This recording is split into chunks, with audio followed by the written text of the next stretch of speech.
Morning Business, le débat. Avec un format inédit, puisque nous avons Stéphane Pedrazzi et Anthony Borel pour débattre effectivement de l'IA. Est-ce qu'il faut avoir peur de cette tribune de 350 éminents scientifiques et chefs d'entreprise qui nous disent que le risque de l'IA est aussi fort que le risque de pandémie ou de guerre nucléaire?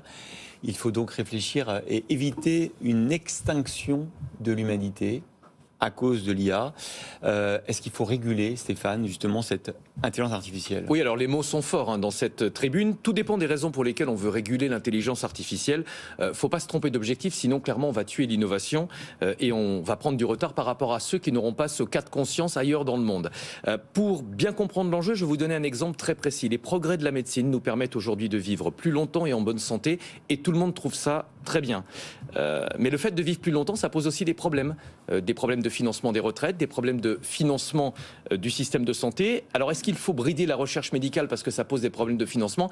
Vous allez me dire évidemment non, et je pense que là aussi tout le monde va être d'accord. Donc si on fait le parallèle avec l'intelligence artificielle, aujourd'hui on nous explique que c'est une menace pour plein de professions, les ingénieurs, les traducteurs, les journalistes également. Est-ce que pour autant il faut restreindre l'utilisation de l'intelligence artificielle pour cette raison? Moi je crois pas. La technologie a toujours fait évoluer le monde du travail. On a plein d'exemples. Lorsque les robots ont débarqué dans les usines, Christophe et moi on s'en souvient, Anthony et Laure peut-être pas. Ouais. Voilà. Blague mise à part, à l'époque on nous racontait que ça allait faire disparaître tous les ouvriers des usines. 40 ans après, ça n'a pas été le cas. Il y a toujours des ouvriers, et ceux qui ont perdu leur emploi, on en retrouve un autre. Il y a moins d'usines en France et moins d'ouvriers. Oui, mais les ouvriers aujourd'hui, ils fabriquent des robots, ils installent des robots, ils les conçoivent. Il y a des ingénieurs qui conçoivent des robots. Donc le monde du travail a évolué. Autre exemple, là on s'en souvient pas, Christophe et moi, mais les allumeurs de réverbères, lorsque l'électricité est arrivée, on a dit ça a été une catastrophe. Enfin, ça va être une catastrophe. Ils vont perdre leur boulot. Vous imaginez si on avait interdit l'électricité pour préserver leur métier? Enfin, ça aurait été un loupé technologique énorme. Donc des exemples comme ça, il y en a plein. Donc ça veut dire quoi? Ça veut dire qu'interdire l'intelligence artificielle parce que ça pose des problèmes d'emploi, je pense qu'on se trompe de débat. En revanche, et là on va peut-être pas être d'accord avec Anthony, en revanche, il faut se poser les bonnes questions. Il faut réguler si c'est une menace pour nous. Et c'est le sens de cette tribune, en fait, que vous mentionniez, Christophe.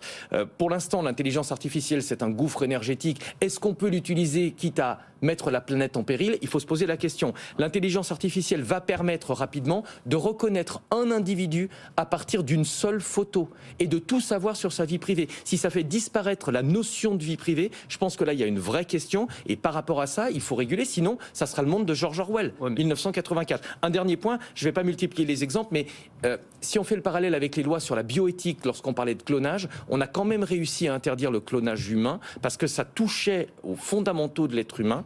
Et je pense qu'on en est là aujourd'hui. Posons-nous les bonnes questions et effectivement, pour des questions fondamentales, il faut réguler. Anthony. Mais cette tribune, le truc, c'est elle va beaucoup plus loin que ça. C'est pas seulement le côté de George Orwell. Ce qu'elle dit, c'est qu'il faut réguler l'intelligence artificielle parce qu'il y a un risque d'extermination de la race humaine. C'est-à-dire qu'en fait, l'IA un jour disent bon, on va éradiquer l'être humain de la planète parce qu'il est trop polluant. C'est ça. En fait, alors ils le disent pas en ces termes-là, mais en gros, l'idée sous-jacente, c'est de dire l'IA va nous dépasser, va devenir plus puissante que l'être humain, et un jour pourrait se dire bon les êtres humains ça sert à rien, on va les détruire d'une manière ou d'une autre. Ça c'est Terminator. Oui, c'est Terminator, mais justement, moi c'est là que je voulais en venir. C'est pour ça ces questions de régulation, le problème c'est qu'elles se posent sur les mauvaises questions. C'est-à-dire qu'aujourd'hui, il y a des problèmes très réels à résoudre avec l'intelligence artificielle, et c'est pas débile de dire qu'il faut mettre des garde-fous pour limiter par exemple les risques de propagation des fake news ou les risques que vous avez mentionnés, c'est vrai Stéphane, mais quand on nous imagine des scénarios complètement hypothétiques pour l'instant et largement fantasmés, peut-être que c'est pas complètement la priorité de se pencher là-dessus. Et d'ailleurs, c'est ce que disent un certain nombre d'experts qui ne sont pas signataires de cette tribune. Tout le monde n'a pas signé, notamment Yann Lequin qui n'a pas signé. Mais un garde-fou, c'est quoi? C'est dire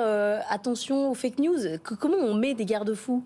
Ça peut être une régulation. Alors c'est intéressant d'ailleurs parce que vous avez vu que l'Union européenne, on en a parlé ici d'ailleurs, veut réglementer l'intelligence artificielle, par exemple, en disant les intelligences artificielles ont différents degrés de dangerosité. Donc on va avoir des intelligences artificielles jugées très dangereuses, par exemple propagation de fake news ou autres. Celles-ci, on va les interdire complètement. Alors les interdire. C'est le paradoxe que Sam Altman a dit. Du coup, si l'Union européenne régule, il n'y aura pas de ChatGPT en Europe. C'est exactement là où je voulais en venir. Il y a une hypocrisie totale, et moi je me méfie beaucoup de ces tribunes et de ces lettres ouvertes qui souvent ont un agenda caché. On se souvient aussi. Ah ben oui, attendez, Elon Musk, vous vous souvenez du moratoire qu'il demandait? Il faut réguler, et après une semaine après, il lance sa propre. Non mais attendez, c'est une blague. Il dit il faut surtout un moratoire. On arrête toutes les recherches pendant 6 mois parce que c'est quand même très très dangereux. On apprend juste après qu'il a un projet dans l'intelligence artificielle. Donc là, attention aussi, derrière tous ces industriels qui signent cette lettre ouverte, cette tribune, peut-être qu'eux aussi ont des intentions qui sont beaucoup moins louables que celles qui sont mentionnées dans la lettre elle-même. Merci à tous les deux. On n'a pas fini d'en parler. On en reparlera encore dans le débrief tout à l'heure. On demandera l'avis de. Il ne parle pas latin, Anthony Borrell. Non, je ne parle pas latin. Et puis c'est le lundi le latin avec Jean-Marc Daniel. Vous avez raison. Et on est mercredi.